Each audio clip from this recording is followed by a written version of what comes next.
नमस्कार दोस्तों। आप लोगों ने स्पाइस रूट के बारे में ज़रूर कभी ना कभी सुना होगा कि पुराने समय में कैसे भारत से काफ़ी चीज़ों को हम यूरोप तक पहुंचाते थे। स्पाइस रूट एक नेटवर्क था सी रूट का जो ईस्ट और वेस्ट को जोड़ता था ट्रेड के लिए। ट्रेड के अंदर हर्ब्स और अदर गुड्स को जोड़ा जाता था। इसको मैरीटाइम सिल्क रोड भी बोलते थे।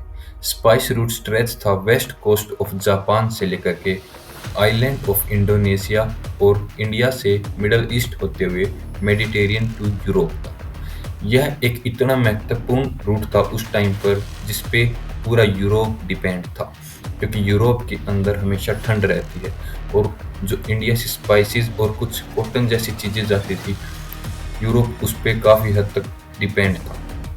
और भारत इसके अंदर एक काफी सिग्निफिकेंट रोल प्ले करता था, कि भारत ही मेजर प्रोड्यूसर और एक्सपोर्टर था स्पाइसेस के लिए, जैसे कि paper, cinnamon, कार्डामोन, turmeric and cloves. इसी के साथ एक सिल्क रोड भी होता था उसी टाइम पर, जो इंडिया से लेकर के यूरोप तक जाता था।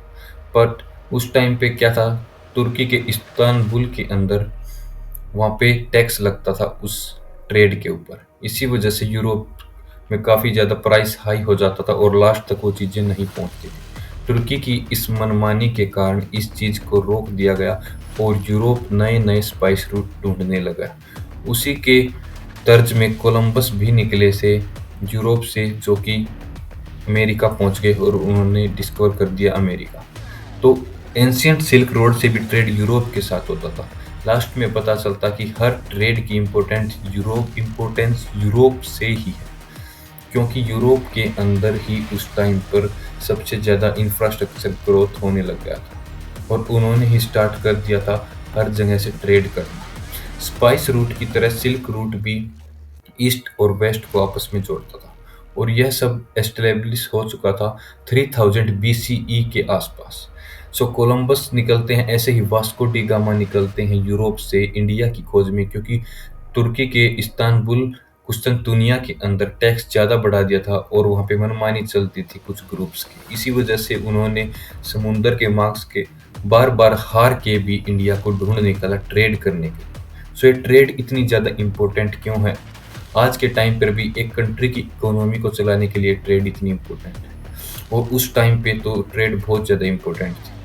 अब कुछ समय के बाद, एक लंबे पीरियड के बाद डिक्लाइन शुरू हो जाता स्पाइस रूट का। इसके काफ़ी फैक्टर माने जाते हैं, जैसे नए सी रूट्स हो गए थे और कैनाल भी बन गई थी, सुएज कैनाल 1869 के अंदर, जिसके बाद इस रूट को काफ़ी कम प्रेफरेंस दी गई। उसके बाद डिक्लाइन ऑफ रोमन एम्पायर का डिक्लाइन स्टार्ट हो गया था और डिक्लाइन हो गई थी डिमांड फॉर स्पाइसेस और यूरोप के अंदर कॉलोनियलिज्म की शुरुआत हो गई थी। आज के टाइम पर IMEC India Middle East corridor भी इसी का एक जीता जाता एग्जाम्पल है। India Middle East Europe corridor के अंदर इंडिया से शिप से यूएई के अंदर ट्रेड किया जाएगा और उसको फिर आगे पहुंचाया जाएगा।